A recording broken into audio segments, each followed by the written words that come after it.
Welcome everyone to the Fleet Forum Wednesday webinar. And today we're very happy to have Louis Huijzen with us. Louis Huijzen is the Managing Director of TSS International. And Louis will tap into a topic, a very interesting topic on soft skin mobility, where we think about armored vehicles and everything you need, let's say, when you drive in very unsafe environments. But there's also a lot of environments in between. It's not per definition safe, but also not unsafe enough, let's say, to choose for armored vehicles. And especially that's the area where Louis will tap into. So welcome everyone.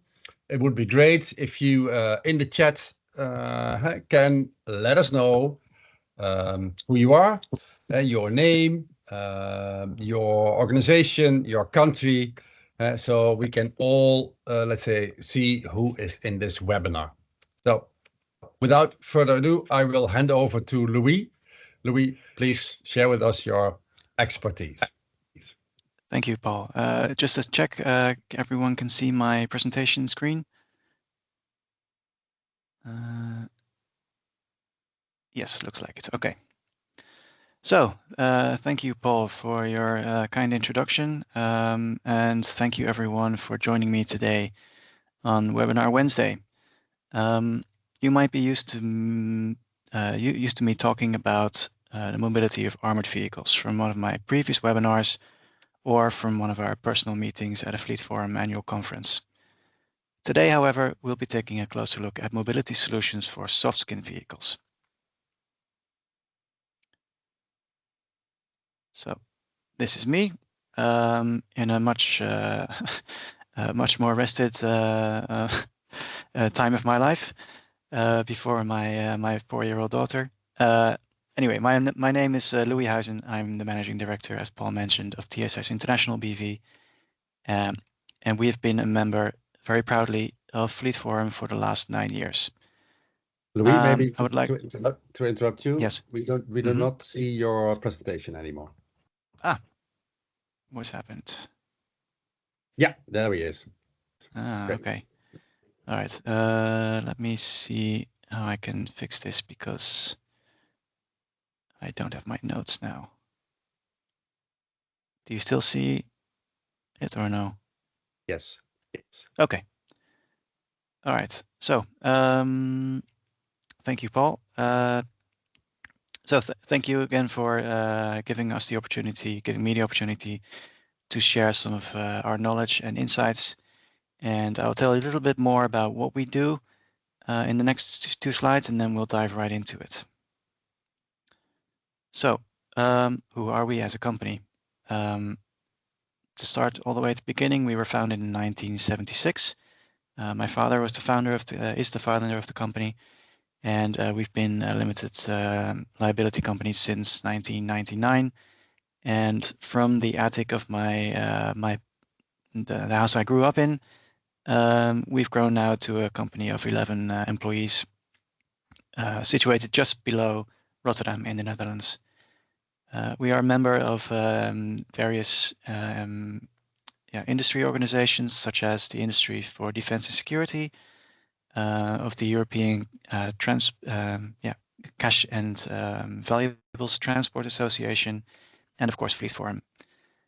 And we're also a registered supplier to NATO and United Nations Global Marketplace. And as quality is a cornerstone of our business, we are, of course, ISO 9001 certified. So you may have seen in the opening slide the term armor mobility. That is what we focus on. This primarily means mobility for armored vehicles, but you could also look at it as armoring your mobility. So we look at vehicles that cannot afford to stand still. That could be a police car, it could be an ambulance, it could be a taxi or a VIP limousine, and it could be even a vehicle in a humanitarian aid organization context. So from the founding of the company, we've always supplied run flat inserts in the top right section of the circle. From there on, we have added various products which are complementary to each other, such as specialty rims and tires, suspension systems, brake systems, even self-sealing fuel tanks and intercoms, and quite a few more than I can show in one slide. So thanks to our position in the supply chain, our experienced team of members are also able to take a coordinating role in the design of the various components to assure compatibility and interoperability. We also help some customers with training of their tire fitters so they can do their own run flat installations. I'm seeing some notes that... Yeah, your slides do not move. Yeah, this is it's. Let's see if we can fix this. Now we can see the circle. Yeah. Yeah. Yeah. Okay. All right. Yeah, maybe you see also my. No, it's only the circle. We see the presentation okay. in the presentation mode. Perfect. Okay, Yeah. great. All right, so thank you. So yeah, the circle shows a bit of an overview of what we do. It's not exhaustive. We do some other things that are related to vehicle mobility and especially armored vehicle mobility. But as you may suspect today, we also look at soft skin mobility. So this is an image that many people will easily, yeah. Obviously, this is an armored vehicle. It's overly obvious, and the armed guards around the vehicle make it obvious that this is a hostile environment, and obviously that there is a higher protection needed for the people working in that environment to either safeguard peace or all the things that a peace mission, a peacekeeping mission is involved with. So we specialize in the components of these vehicles. We don't build a vehicle ourselves. We don't do armored glass. We don't do steel, but we focus on whatever keeps the vehicle moving. More so for civilian armored vehicles, which is this type of vehicle. So the classic Toyota Land Cruiser 200, Nissan Patrol, maybe some other Land Cruisers of various trims. This is our core business. So I want to show you a slide from my webinar of the 8th of November last year, 2023.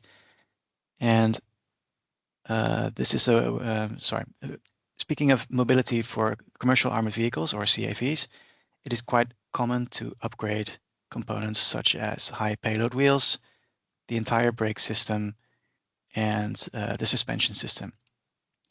This is also known as the golden triangle of armored mobility. I won't dive too deep into that over here, but I do invite you to check out the Fleet Forum website to take a look at last year's webinar. If you're interested in this topic, you will find the webinar under the section Webinars on Demand. So the point we made in that webinar is that a commercial armored vehicle, or CAV, is an expensive piece of equipment, which comes with a whole package of carefully selected mobility components.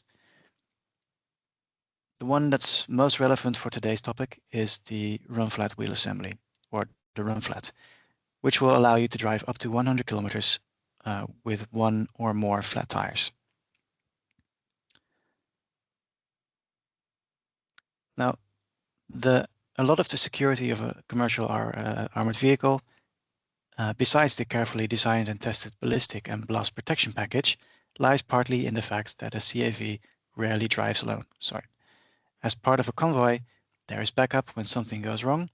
There is even a deterrent in the sheer number of vehicles, as it may be unclear which vehicle contains the target of the assailants in case of an attack.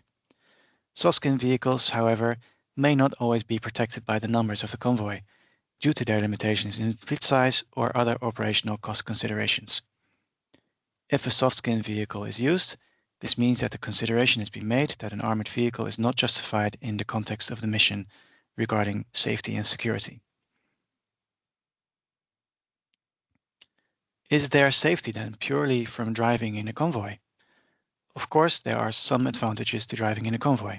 It is more difficult to single out one specific vehicle. There is potentially more radio backup possible. There are more eyes keeping an eye on the situation. There is more manpower to help in case of, for example, a wheel change when a tire gets punctured. But this simple example of a flat tire can still bring a complete convoy to a standstill, which is not only an inconvenience in time and resources, but also could be a security risk. After all, a vehicle without mobility is just as good as a sitting duck, or in this case, 5 sitting ducks. So looking at safety and security, this image paints a pretty clear picture, and probably a pretty clear case for use of armored vehicles. I won't pretend to know what is exactly in the checklists used to determine justification for a CAV, but I can imagine that the items on this list are included. The vehicle and your team are working in or around an armed conflict, or there is a threat of terrorism or hostage-taking situations. You might be working for or parallel to peacekeeping missions, and in general, all of the above make for a hostile environment. Not a very difficult decision to make not a very difficult decision to make for a CAV, seemingly. However, if the checklist on the previous slide is not fully applicable to a humanitarian aid organization's working environment, and therefore the use of a CAV is not justified, does that mean that it is safe? Does the lack of security or safety automatically imply the presence of safety and security? Let's take a look at some factors that can influence the safety and security. So many aid organizations are active in countries with high poverty rates, maybe some latent terrorism threat,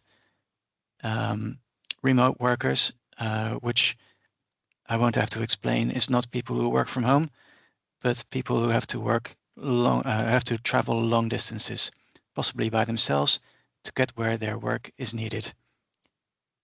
These people are also very reliant on their vehicles for doing their work and actually getting to their work location. Because of the high poverty rate, the risk of kidnapping might also be higher.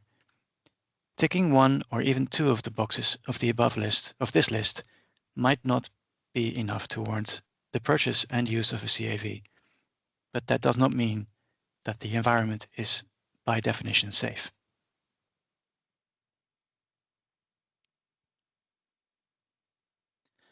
So, when we talk about vehicles, there are a few no-brainers when it comes to driver safety. Seatbelts, airbags, driver training possibly, and this list is not exhaustive. But what else can be easy and simple to apply measures to enhance safety and also increase effectiveness of your mission? So the nature of a soft-skin vehicle differs significantly from that of a CAV. Naturally, cost is a driving factor in equipping a soft skin, but the security profiles of both operating theaters might not be as different as the outer shells of soft skin and CAVs might suggest. Also, some trips might be a bit more high profile than others, and you might want to limit the risk of something happening during those trips. Maybe there are vehicles dedicated for use with VIPs or dignitaries, so it is worth considering ways to prevent the soft skin from falling between the cracks of the different security and risk profiles.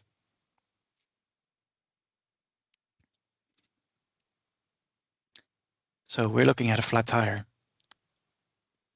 Is this a mission stopper? What is the likeliness of getting a flat tire when driving long distances in bad road conditions, if there are even roads at all?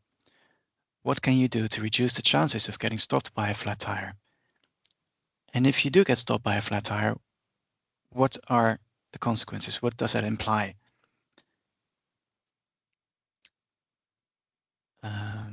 I've collected a few options for you to consider, some of which you may already know. Let's have a look. Firstly, there is the classic spare wheel.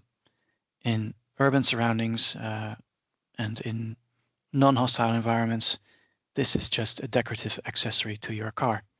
But when you are overlanding, or in your context simply doing your work, it can be a crucial accessory. Although quite effective and cheap, it does come with some advantages. Not in the least that the changer of the tire needs to be relatively strong and skilled. He needs a jack, which also has to be in the vehicle. That might also be something that could be missing just from everyday choices of what to throw in the back of the car. And it does take quite a bit of standing still when you're changing your tire, and this in itself can be a security risk. Also, there is usually only one spare wheel per vehicle, so you can only have one flat tire. Still, it's quite a good and reliable piece of equipment to have standard in your vehicle. Then we have the run flat insert. The run flat is installed in the garage, so not a lot of effort is required by the driver or the operator. Now, let me just quickly show you a short video for those who are not entirely familiar with this is, no, sorry. This is the one I need. So just a quick check, Paul, can we see this screen? Yes, Louis, you can see it. Okay. Yeah, we can see it. Okay, Yeah. great. For a special purpose vehicle, mobility is key. When every second counts, flat tires cost minutes. Rod Guard Run Flat inserts give you the extra flat tire mobility to get away from danger. The Run Flat insert supports the tread of the tire in case of a puncture, allowing the driver to continue the journey. Rod Guard Run Flats are available for OEM rims ranging in size from 15 inches to 22.5 inches. Vehicles range from sedans to armored trucks. TSS heavy-duty wheels are also available in 18 inches and 20 inches, with special Rod Guard BPX run flats, suitable for heavy loads. Turn to TSS for a history of tested run flats. Trusted by OEMs, governments, and NGOs all over the world. TSS, Vehicle Security.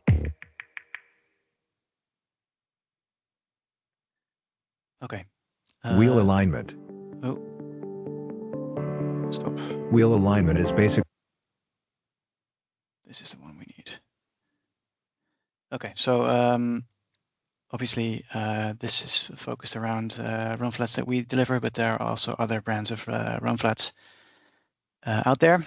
So I was saying the run flat comes from the armored vehicle industry, and that means that we can rely on doing its job, especially for a soft skin vehicle, which is in general a lot lighter than a commercial armored vehicle. Very strong, very durable. However, the soft skin vehicle comes with a smaller price tag than an armored vehicle. So a run flat insert can be relatively costly from a pure purchasing cost point of view. Besides that, the mechanics in the garages need to know what they are doing. They need some training for that. It's not rocket science, but you need to know what you're doing. And they will spend more time on changing a tire with a run flat in it than on one without a run flat in it. So all in all, a good and reliable solution, but it comes with some drawbacks. Then we have the secure band. This is related to the run flat insert, but it doesn't actually support the tire. It simply makes sure that the tire does not get removed from the rim while driving with flat tires. And it does so by filling the drop center of the rim, which you can see with the metal band and the black blocks which sit in the drop center. It's not expensive, it's easy to install, and it's very effective in giving some much needed control in case of a tire blowout. And you can even drive a few kilometers with a flat tire if you reduce your speed. So it doesn't perform as well as a full-fledged run flat, but for some situations it might do the job. Also, your mechanics need to know about the fact that a secure band is installed, because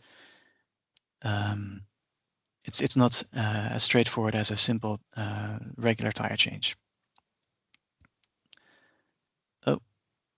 And then we have, last but not least, the tire sealant. which is a very easy to install and cost-effective way to prevent standstills due to flat tires. The puncture in the thread of the tire gets sealed by the tire pressure, which pushes and solidifies the sealant into the hole.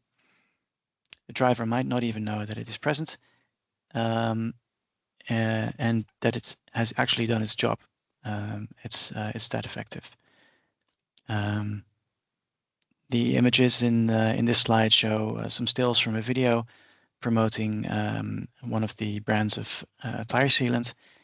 The truck, a Dakar truck, is driving over a bed of nails, and the image with the circles highlight the nails in the tire tread.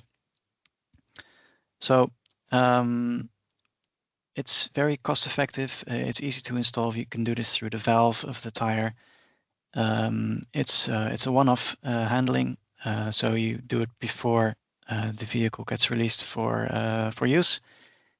And a big advantage in comparison to run flats and secure bands, and possibly even spare wheels, is that this solution is compatible for trucks, passenger cars, and also for dirt bikes. A drawback is that speed is usually limited to 80 to 90 kilometers an hour because of imbalance possibilities, and the punctures that are being filled are only affected. The material is only effective up to about 16 millimeters in diameter, which I think is quite considerable, but it's also not a fail-safe. So, wrapping up, what are some of the takeaways from what I've presented to you? The CAV has protection in numbers and in standard equipment. It has high quality run flats. It's got probably a lot of communication apparatus on board. There's more eyes that keep an eye on. There's probably some tracking going on.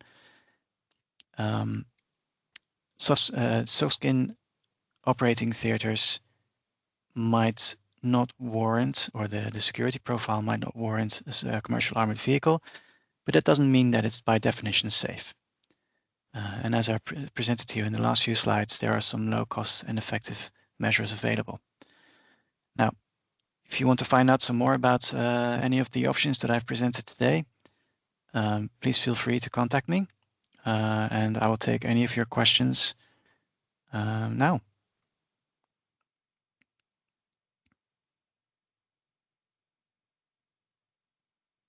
Thank you, Louis. I see there is one question from Carl from FVO in the Q&A. How much heavier are these run flat tires compared to standard tires? And are there any studies on the impact on fuel consumption with these types of tires? Okay, thank you, Carl. That's an interesting question. So I have to be clear to state the difference between a run flat tire and a run flat insert. So if we're looking at an original wheel assembly, so let's say an unarmored Toyota Land Cruiser, which has a 16-inch rim, then the run flat that we put in there is going to be probably somewhere between 5 and 9 kilograms, depending on the performance requirements that you have. A run flat tire, however, is usually not available in such high sidewall profiles as are prevalent on 4x4s. So we have a run flat tire, which is often used on sedans, at least in Europe and North America, where the wall of the tire is just a reinforced piece of rubber, which can carry the full weight of the vehicle when there is no pressure in the tire. Regarding the impact on fuel consumption, the vehicle will not get any heavier than would be within the gross vehicle weight. So obviously, if you fully load your vehicle, let's say 400 or 500 kilos, that might be on the high side, but let's say 400 kilos of payload, with passengers, luggage, supplies for on the way, that's obviously going to affect your fuel consumption. And the 40 kilos, which is 10% of the gross vehicle weight, or sorry, the gross vehicle weight payload, I don't think it's going to make a very big impact. And again, there are heavier and lighter weight solutions available. Thank you, Louis. Any other questions?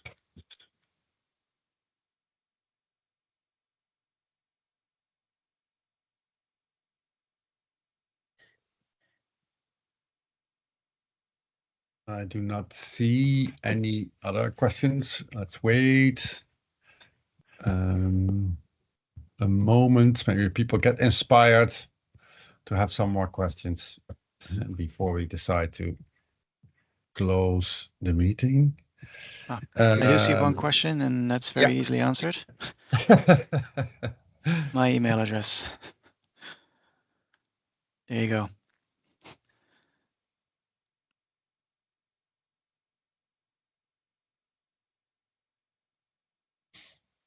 Yeah, that's an easy one. Okay, any other questions?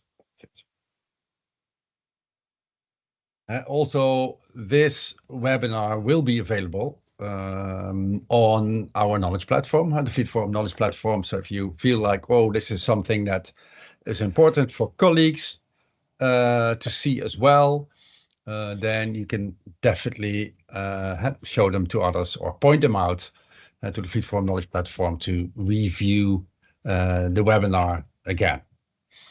Well, it looks like we do not have any more questions. Louis, thank you. I think this is an interesting topic to sort of bridge the gap between armored vehicles and soft-skin vehicles, like you call it commercial armored vehicles, not army armored vehicles, and soft-skin vehicles in environments where indeed there's not enough, let's say, threats or unsafety to choose for armored vehicles, but there's also not completely safe.